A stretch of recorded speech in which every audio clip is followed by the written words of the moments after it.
ǹjẹ́ ẹja tún máa dúpẹ́ lọ́wọ́ ọba àdániwáyé tó tún sọ wá títí di àkókò tá a wà yìí. mo fẹ́ lẹ́yìn kí gbogbo ẹ̀yin tẹ́ jẹ́ olólùfẹ́ wa níbi yóò kẹ̀tì láǹfààní láti ti máa darapọ̀ mọ́ wa lórí ìkànnì àrólé bàbá 1010 TV2 náà ni níbi tá a ti ń gbálẹ̀ gbòde tá à ń tẹ̀sẹ̀ kúkú wọ̀nà tó jìn láti mú ròyìn wá lájà ò balẹ̀ bí nǹkan bá ṣe ń lọ káàkiri kọ̀rọ̀kọ́ndé orílẹ̀-èdè Nàìjíríà bí bá ṣe ń rí bẹ́ẹ̀ náà láti máa ń sọ ju abẹ́ǹkó kò wá lẹ́jà ń bá kàn kò sí lọ́rọ̀ títà wa nínú ìròyìn tá a bá ṣe bẹ́ẹ̀ tá a mú wá sórí móhùnmáwòrán bí mo ṣe tàwa náà kọ́ bí mo ṣe máa ń sọ ní gbogbo gbà àti gbogbo àsìkò wípé Elédùmarè ọba àdániwáyé ó ní ká máa fọpẹ́ fìyìn fògo fún ní gbogbo gbà tá a bá ti wá ń ṣe báyìí ẹ̀tún já ṣe bẹ́ẹ̀ ká tún máa dúpẹ́ fún gbogbo ẹ̀yin tẹ́ jẹ́ olólùfẹ́ wa ní gbogbo gbà àti gbogbo àsìkò Elédùmarè yóò sì máa wà pẹ̀lú ẹnì kọ̀ọ̀kan wa. ìròyìn fún ti àsìkò yìí òun náà mo gbálẹ̀ gbòde tí mo tún mú wá bí ìṣe mi ẹ ti mọ̀ kókó mi ò yípadà o àyànfẹ́ Elédùmarè òun lè ní jẹ́ kókó oníròyìn rẹ̀ ẹja gbé yẹ̀wò báyìí. gbàgbó láàrin àwọn sẹ́nítọ́ọ̀sì tó ń sọ̀rọ̀ kòǹgbákùngbé síra wọn lásìkò ìwádìí tó ń ṣe lórí ọ̀rọ̀ pẹtíṣàn tí Natasha tó kọ mọ́ Akpabio lẹ́sẹ̀. ǹjẹ́ ìwọ tiẹ̀ mọ ohun tó ń pè ní democracy báyìí, that is ìjọba àwarawa? ìwálà ló má jù kọ̀rọ̀ sí Peter Obi lórí ọ̀rọ̀ tó sọ nípa ìjọba àwarawa tó ní ó ti dẹnu kọlẹ̀ lórílẹ̀‐èdè Nàìjíríà. bí Tinubu kò bá tún àṣẹ rẹ̀ pa lórí state of emergency tó ti ṣe bẹ́ẹ̀ kéde ní ìpínlẹ̀ Rivers báyìí, a ṣetán láti ṣe bẹ́ẹ̀ ta iṣẹ́ sílẹ̀ ní ìpínlẹ̀ Rivers. àjọ ẹgbẹ́ òṣìṣẹ́ àwọn ni wọ́n fi ohun náà tán fi léde. ẹ wo ìwà àjẹbánu àti ìkówójẹ gan ni olórí ọ̀rọ̀ tó ń wọkọ̀ orílẹ̀-èdè Nàìjíríà sẹ́yìn nínú ìdàgbàsókè orílẹ̀-èdè yìí. àjọ EFCC ló sọ èyí di mímọ̀. iná ńlá sọ nílé ìgbé àwọn agbófinró tó ń bẹ ní Mùṣín ní ìpínlẹ̀ Èkó. ọ̀pọ̀ dúkìá ló sì ti ṣe bẹ́ẹ̀ tó ti bàjẹ́. àtọlọ́pàá àti ọmọ ogun ilẹ̀ yìí tó jẹ́ sọ́jà ní ìpínlẹ̀ Anambra náà ṣekú pa ajínigbé kan, wọ́n tún ṣe bẹ́ẹ̀ gba àwọn ènìyàn tán jí gbé sílẹ̀ ní ìpínlẹ̀ ọ̀hún. ọ̀gọ̀rọ̀ ẹ̀mí ikọ̀ ọmọ ogun ilẹ̀ yìí ló ti bẹ́ẹ̀ tó ti farapa nígbà tí ẹ̀mí ẹnìkan báyìí tó bá ìṣẹ̀lẹ̀ náà lọ nínú ìkọlù tí ikọ̀ Boko Haram náà ṣe ní ìpínlẹ̀ Borno. ìròyìn náà rí ní ẹ̀kúnrẹ́rẹ́ báyìí. gbàgbó láàrin àwọn sẹ́nítọ́ọ̀sì gbogbo tó ń sọ̀rọ̀ kòǹgbákùngbé síra wọn lásìkò ìwádìí tó ń ṣe nípa pẹtíṣàn tí Natasha tó kọ mọ́ Godwin Akpabio tó kọ mọ́ lẹ́sẹ̀. lánàá òde yìí lólùlẹ̀ tí ń ṣe Àbújá òun náà ni ìṣẹ̀lẹ̀ náà ó wáyé, èyí tí ń ṣe dédé ọjọ́ 25 inú oṣù kẹta ọdún tá a wọ̀ yìí, níbi tí àwọn sẹ́nítọ̀ àtàwọn ìgbìmọ̀ máa ń rí sí ìwà ọmọlúàbí láàrin àwọn sẹ́nítọ̀ọ̀sì tó kù ní Àbújá, lẹ́yìn tí ẹni tó jẹ́ alága wọn èyún sẹ́nítọ̀ Naida Imashehun tó ṣe bẹ́ẹ̀ jẹ́ alága fún ìgbìmọ̀ ọ̀hún lásìkò tí wọ́n ṣe bẹ́ẹ̀ ṣe àtúnyẹ̀wò pẹtíṣàn èyí tí Natasha ẹni tó jẹ́ sẹ́nítọ̀ tó ń ṣojú àárín gbùngbùn ìpínlẹ̀ Kogi tó ṣe bẹ́ẹ̀ tó kọ mọ́ senate president lẹ́sẹ̀ Godwin Akpabio wípé ó fẹ́ jí gàrí òun bù ó sì fẹ́ jí dòdò òun jẹ. níṣe ni wọ́n tún ṣe bẹ́ẹ̀ gbé petition náà yẹ̀wò lánàá òde yìí lásìkò tí àyẹ̀wò náà tó ń lọ lọ́wọ́. ó ní ọ̀rọ̀ máa bẹ́ sílẹ̀ tó sì di wàhálà láàrin àwọn sẹ́nítọ̀ méjì kan, níbi tá a ti rí sẹ́nítọ̀ Iwangboyi Wood ẹni tó ń ṣojú àríwá ìpínlẹ̀ Ebonyi, lẹ́yìn tí ó tàbùkù ẹni tó jẹ́ mínísítà fétò ẹ̀kọ́ tẹ́lẹ̀ Obi Ezekwesili ní Àbújá lánàá òde yìí lásìkò tí alága Naida Imashehun tó ń gbìyànjú láti tẹ̀síwájú nínú ọ̀rọ̀ rẹ̀ lásìkò tí ìpàdé náà tó ń lọ lọ́wọ́. ó ní ẹni tó jẹ́ former minister of education tẹ́lẹ̀ èyún ẹni tó jẹ́ mínísítà fótó ẹ̀kọ́ tẹ́lẹ̀ ní orílẹ̀-èdè Nàìjíríà Obe Ezekwesili tó ṣe bẹ́ẹ̀ fẹ́ dá sí ọ̀rọ̀ ọ̀hún ní ṣe ni Nwagboyi ló bá ṣe bẹ́ẹ̀ sọ wípé kò lè dá sọ̀rọ̀ ó sì kàn ní àbùkù ọ̀rọ̀ bá di bó lọ kó yá mi náà bá bẹ̀rẹ̀ sí ní sọ̀kò ọ̀rọ̀ kò bá kò gbé kò sóko tí mo tiẹ̀ fẹ́ pera wọn tán nínú ìjókòó ọ̀hún lánàá lọ̀rọ̀ bá ṣe bẹ́ẹ̀ tó bẹ́yìn yọ àtọ̀tún àtòsí wọn gbéná wojú ara wọn wọ́n sì sọ̀kò ọ̀rọ̀ àti ọ̀rọ̀ kò bá kò gbé náà sọ síra wọn lásìkò tí ìpàdé náà tó ń lọ lọ́wọ́ a ṣe àfihàn fídíò náà níbi tí wọ́n ti ṣe bẹ́ẹ̀ tó ti láàlì ara wọn nínú ìjókòó ọ̀hún àmọ́ nígbẹ̀yìngbẹ̀yìn níṣe ni àwọn ìgbìmọ̀ náà tání sí ìwà ọmọlúàbí ní àárín àwọn sẹ́nítọ́ọ̀sì tí ń bẹ ní Àbújá náà ti fọwọ́ sí da petition Natasha báyìí pé kò lẹ́sẹ̀ ńlẹ̀ bẹ́ẹ̀ ni àwọn kò ṣe bẹ́ẹ̀ da petition ọ̀hún wọlé. What is that? Respect yourself. Shut up and take him out. Smell him out. Smell him out. Look like a dog. Look at you. Big fool. Fool at 70. Fool at 70. Please. Let me talk about that. Have I been the senator? I take exception. What do you mean? A senator. Why are you talking to me like that? You are a disgrace to the Senate. You are an insult to womanhood. You are an insult to womanhood. And you are here to tell the world that you have not changed. You cannot violate. You are here to tell the world that you have not changed. You are. You have not changed. You are a scoundrel. I will not take it. So it's that is why you can never be here. People like you can never be here. People like you can never be here. How can you be? not a hooligan. You are a hooligan. You are a hooligan. So you will be here. Mr. Chairman. Mr. Chairman. The Senate committee chair. Chairman of the committee. Chairman of the. I will say I should keep my mouth shut. Who are you to say so? Chairman. Who are you to say so? Chairman. Who are you? I asked to be put up. Okay, officer. I will refuse. Chairman of the committee. Mr. Chairman, sir. Mr. Chairman, sir. Mr. Chairman, sir. Chairman of the committee. Mr. Chairman, Chairman of the committee. Mr. Chairman. Chairman of the committee. Mr. Chairman, Chairman of the committee. Chairman of the committee. Hello. Chairman of the committee. Hello. Chairman of the committee. My distinguished colleagues and the petitioner and those who came to defend the petition. Ǹjẹ́ wọ́n tiẹ̀ mọ ohun tí wọ́n ń pè ní democracy rárá ní orílẹ̀-èdè Nàìjíríà, that is ìjọba àwarawa? Wàhálà lójúkọ̀rọ̀ sí Peter Obi lórí ọ̀rọ̀ tí Obi sọ nípa ìjọba orílẹ̀-èdè Nàìjíríà tó jẹ́ ti àwarawa tó ó ti ṣe bẹ́ẹ̀ dàwó lulẹ̀ báyìí. Daniel Bwala tó jẹ́ olùdámọ̀ràn pàtàkì fààrẹ Bọ́lá Ahmed Tinubu lórí ètò ìròyìn àti ọ̀rọ̀ tó ń lọ ní àwùjọ wọn ló mà ti sọ̀kò ọ̀rọ̀ sí ẹni tó jẹ́ olùdíje sí ipò ààrẹ nínú ẹgbẹ́ òṣèlú Labour Party tọdún 2023 Peter Obi ní ọjọ́ àìkú tí ń ṣe Sunday níbi ayẹyẹ tí ẹni tó jẹ́ igbákejì abẹnugan ilé ìgbìmọ̀ asòfin tẹ́lẹ̀ inú Emeka Ihedioha èyí tó ń ṣe ayẹyẹ ọjọ́ bí 60 ọdún lókè pẹ̀ níbi tá a ti sọ dúró pé ọ̀gọ̀rọ̀ àwọn ènìyàn jàǹkànjàǹkàn nínú ẹgbẹ́ òṣèlú kọ̀ọ̀kan òun ṣe bẹ́ẹ̀ péjú pésẹ̀ síbi àpèjẹ ọ̀hún tó wáyé ní Àbújá.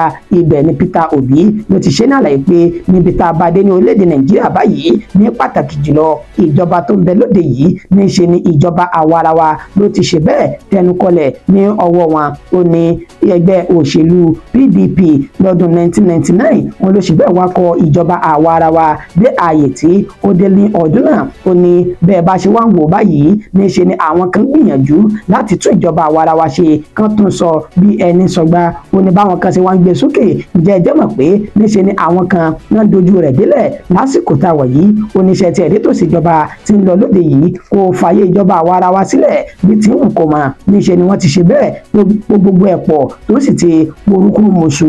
Báyìí ni Daniel Bwala ló sì wọ́n fèsì padà lójú òpó ayélujára X tá a mọ̀ sí Twitter tẹ́lẹ̀ rí tó ti fún Peter Obi lésì pé arákùnrin ọ̀rẹ́ wa jẹ́ ìdúró náà jẹ́ bí ọlẹ́rìí ìbéèrè yìí ǹjẹ́ wọ́n ti ẹ̀mọ́ tí wọ́n pè ní ìjọba àwarawa nígbà tí àwọn ajàfẹ́tọ̀ọ́ ọmọnìyàn fún ìjọba àwarawa tí wọ́n ń ṣe bẹ́ẹ̀ lọ́gùn ọ̀rọ̀ káàkiri wọ́n ń jà sọ́tún jà sósì fitanfitan pé kí ìjọba àwarawa kó lè tẹ̀síwájú ǹjẹ́ o jẹ́ mọ̀ wípé níṣe nìwọ ló gbájúmọ́ títà àti káràkárà tiẹ̀ tó sì ná ní ìjọba àwarawa nígbà náà oníwọ̀ náà wá ń sọ̀rọ̀ báyìí and then let me tell you this ṣe oníjọba àwarawa tó ń sọ yìí ó sì ń tẹ̀síwájú ní orílẹ̀-èdè nàìjíríà torí tí kò bá sí ìjọba àwarawa ni ìwọ̀gùn ò ní láǹfààní láti máa sọ̀rọ̀ tó ń sọ yìí ní àbújá níṣe ni wọ́n ti fi páńpẹ́ òfin tí wọ́n yóò ti fi gbé ọ Daniel Bwala ló fún Peter Obi lésì bẹ́ẹ̀ lórí ọ̀rọ̀ ọ̀hún bẹ́ẹ̀ ló tún pé Peter Obi ní olóṣèlú tó ti ní ìjákulẹ̀ tí kò sì ní àṣeyọrí dáadáa bó ṣe tọ́ àti bó ṣe yẹ lẹ́yìn tí Bwala sọ̀rọ̀ yìí tán níṣẹ́ ni Báyọ̀ Ọ̀nànúgà tó náà jẹ́ olùdámọ̀ràn pàtàkì fáàrẹ Bọ́lá Ahmed Tinubu lórí ètò ìròyìn àti ìlànà àtẹ̀lé lórílẹ̀‐èdè Nàìjíríà tó náà padà fún Peter Obi lésì pé ọ̀rọ̀ tí Peter Obi sọ ọ̀hún ó kù díẹ̀ káàtó nípa ìjọba àwarawa tó ní kò sí mọ́ lórílẹ̀‐èdè Nàìjíríà táwọn yìí. Bí Tinubu kò bá ṣe bẹ́ẹ̀ tún àṣẹ rẹ̀ pa lórí state of emergency tó polongo rẹ̀ tó sì ti fi àṣẹ rẹ̀ múlẹ̀ ní ìpínlẹ̀ Rivers báyìí àṣetán láti da iṣẹ́ sílẹ̀ ní ìpínlẹ̀ ọ̀hún ẹgbẹ́ òṣìṣẹ́ NLC àti TUC náà ṣe ìkìlọ̀ bẹ́ẹ̀.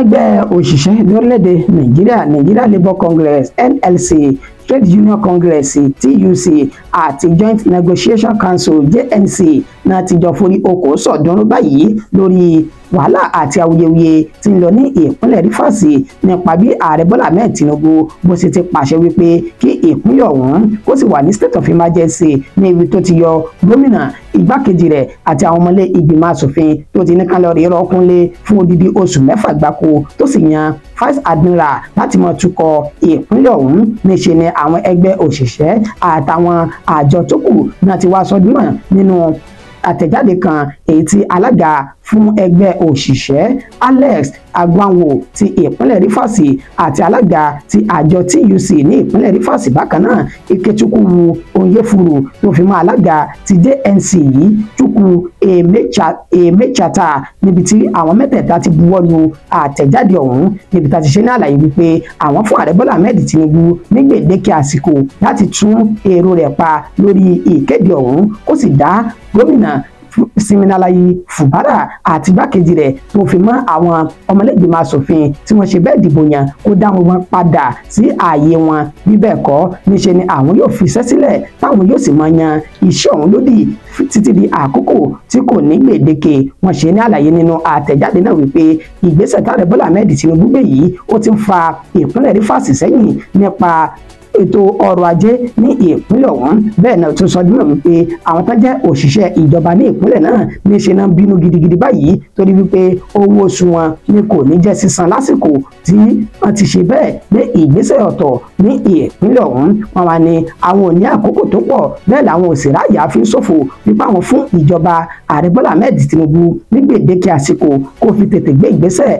láti yọ vice admiral padà kó sì dá Siminalayi Fubara àtàwọn tó yọ kúrò gẹ́gẹ́ bí àwọn táwọn ènìyàn tán dìbò fún nínú ìjọba àwarawa ti ìpínlẹ̀ Rivers kó dá wọn padà sórí àlééfà wọn ní bí bẹ́ẹ̀ kọ́ ìtànsọ ẹ̀kọ́ lámọ̀sọ àkọsẹ́tì táàsì ní ṣiṣẹ́ mọ́ sẹ́yìn náà sì mọ̀ pé ìpínlẹ̀ Rivers ó mà ní ètò ọrọ̀ ajé tó ń ṣe ìrànlọ́wọ́ ńlá fún orílẹ̀-èdè Nàìjíríà tẹ́ ẹ bá wa sọ pé yóò ní gbọ́ àwa gan ànígbà ẹgbẹ́ òṣìṣẹ́ àwọn náà fi hùn náà léde ní ìpínlẹ̀ Rivers. Ẹ wo ìwà àjẹbánu àti ìkówójẹ gan ni olórí ọ̀rọ̀ tó ń wakọ̀ ìdàgbàsókè orílẹ̀-èdè Nàìjíríà sẹ́yìn àjọ EFCC ló sọ èyí di mímọ̀. Alága fún àjọ tó ń gbógun ti ìwà àjẹbánu àti ṣíṣe owó ìlú báṣubàṣu tá a mọ̀ sí EFCC Economic and Financial Commission ìyún Ọlá Olúkóyèdé olómọ̀ṣe àlàyé níbi ìfilọ́lẹ̀ tí wọ́n pe ìgbìmọ̀ kan èyí tí wọ́n pè ní Integrity Club tán fi lọ́lẹ̀ ní Àbújá ibẹ̀ ni ó ti ṣe ní àlàyé wípé ṣe rí ètò tá a gbé kalẹ̀ yìí tá a pè ní Integrity Club yìí níṣe ni yóò máa ṣe ìrànlọ́wọ́ fún àwọn akẹ́kọ̀ọ́ ilé ẹ̀kọ́ sẹ́kọ́ndírì ní gbogbo kọ̀rọ̀kọ́ndù olúlulẹ̀ yìí tí ń ṣe Àbújá nígbà tí ń ṣe ní àlàyé pé àwọn ṣe ìdásílẹ̀ ẹgbẹ́ ọ̀hún láti lè máa gbógun ti ìwà àjẹbánu àti ìwà tí kò bá òfin mu nípa ìkówójẹ lórílẹ̀‐èdè Nàìjíríà. Ó ní gbogbo kọ̀rọ̀kọ́ndù secondary school tí ń bẹ ní olúìlú ilẹ̀ yìí Àbújá òun làwọn ti ṣe bẹ́ẹ̀ ṣe ìdásílẹ̀ ẹgbẹ́ ọ̀hún. Ó ní pàtàkì tó jẹ́ káwọn fi sí àárín àwọn akẹ́kọ̀ọ́. Ó láwọn náà lọ́jọ́ ọ̀la wa, àwọn náà sì ni ẹyin tó ń dàgbà tó sì di àkùkọ. Ó ní bí bẹ́ẹ̀ kọ́ àwọn kò ní gbé irú nǹkan náà kalẹ̀ sáàrin àwọn akẹ́kọ̀ọ́. Ó ní ṣùgbọ́n àwọn akẹ́kọ̀ọ́ yìí ní ta bá ti fi sí wọn lọ́kàn báyìí ó ní wọ́n máa gbé káàkiri tí wọ́n sì fi tún orílẹ̀-èdè Nàìjíríà sọ bí ẹni sọgbà torí páwọn náà ní ọjọ́ ọ̀la orílẹ̀-èdè Nàìjíríà. Nígbà tí Ọlá Olúkóyèdé tó tún tẹ̀síwájú nínú àlàyé ẹni ṣe rí gbogbo tí ń ṣẹlẹ̀ lórílẹ̀-èdè Nàìjíríà yìí pẹ̀lú bá a ṣe wà lẹ́yìn fẹ́fẹ́fẹ́. Ó ní kò sí nǹkan méjì ìwà àjẹbánu àti ṣíṣe owó ìlú báṣubàṣu tó ti di gírí láàrin àwọn aṣáájú orílẹ̀-èdè Nàìjíríà. Ó ní ṣe bẹ́ẹ̀ ṣe àkóbá ńlá fún ìdàgbàsókè orílẹ̀-èdè yìí. Fún ìdí èyí àwọn ti ṣe bẹ́ẹ̀ bí àwọn ìgbìmọ̀ náà kalẹ̀ Integrity Club níbi tí wọ́n ti máa ṣe bẹ́ẹ̀ tó àwọn akẹ́kọ̀ọ́ sọ́nà lórí ọ̀nà tí wọ́n fi jìnnà sí ìwà tí kò bá òfin mu àtèyí tó lè ṣe àkóbá fún orílẹ̀-èdè Nàìjíríà. Iná ńlá ló sọ ní ilé ìgbé àwọn agbófinró tó ń bẹ ní Mùṣín ti ìpínlẹ̀ Èkó. Ọ̀pọ̀lọpọ̀ dúkìá òun ló sì ti ṣe bẹ́ẹ̀ tó ti bàjẹ́ báyìí. Báràkì ti Nigeria Police Force ti ń bẹ ní Mùṣín èyí tó ń pè ní Ọlọ́sàn ó ní ó mà ṣe bẹ́ẹ̀ gbiná jẹ mọ́júmọ́ lánàá òde yìí èyí tí ń ṣe ọjọ́ 24 mọ́júmọ́ ọjọ́ 25 inú oṣù tá a wọ̀ yìí ní nǹkan bí dédé aago 6:30 òwúrọ̀. Ó ní sọ dúró wípé ìṣẹ̀lẹ̀ náà ó ní ó ṣẹlẹ̀ nínú àlàyé tẹ́ni tó jẹ́ DPO fún iléeṣẹ́ ọlọ́pàá ti Ọlọ́sàn ìyún Táíwò Sodiq tó ṣe ní àlàyé pé lóòótọ́ àti lódodo ó ní ìṣẹ̀lẹ̀ náà ó ní ó ṣẹlẹ̀ ní tí àwọn ènìyàn sì sọ wípé ó fa ìjàmbá iná ọ̀hún. Ó ní iná mọ̀nàmọ́ná tá a sọ dúró pé ó ṣe mọ̀nàmọ́ná lásìkò tí wọ́n tan iná náà. Ó ní ilé ìgbé àwọn agbófinró ọ̀hún ló bá sọ iná dorin tó sì ń kọ́ lọ ní wuyewuye. Ọ̀pọ̀lọpọ̀ dúkìá ó ní wọ́n ní ó ṣe bẹ́ẹ̀ tó bàjẹ́ nígbà kan ní òǹkà iyàrá tó ṣe bẹ́ẹ̀ tó jóná nínú ìjàmbá ọ̀hún. Ó ní kò dín ní 9 tọ́pọ̀lọpọ̀ dúkìá àwọn ènìyàn náà ló sì bàjẹ́ lásìkò tá a fi ń kó ìròyìn yìí jọ. A kò ní àkọsílẹ̀ kankan wípé ẹ̀mí ẹnikẹ́ni ó bá ìjàmbá náà lọ ṣùgbọ́n níṣẹ́ náà sọ dúró pé ọ̀pọ̀ dúkìá ló bá ìṣẹ̀lẹ̀ náà tó bá lọ. A ṣe àfihàn fídíò rẹ̀ náà fún wa lónìí belenja.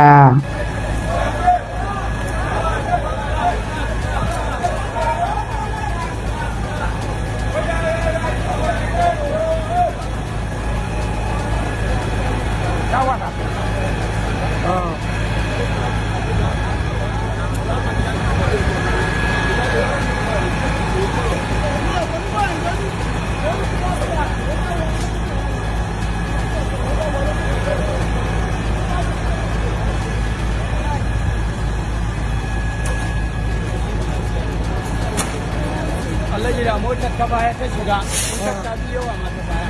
Wannan kuwa.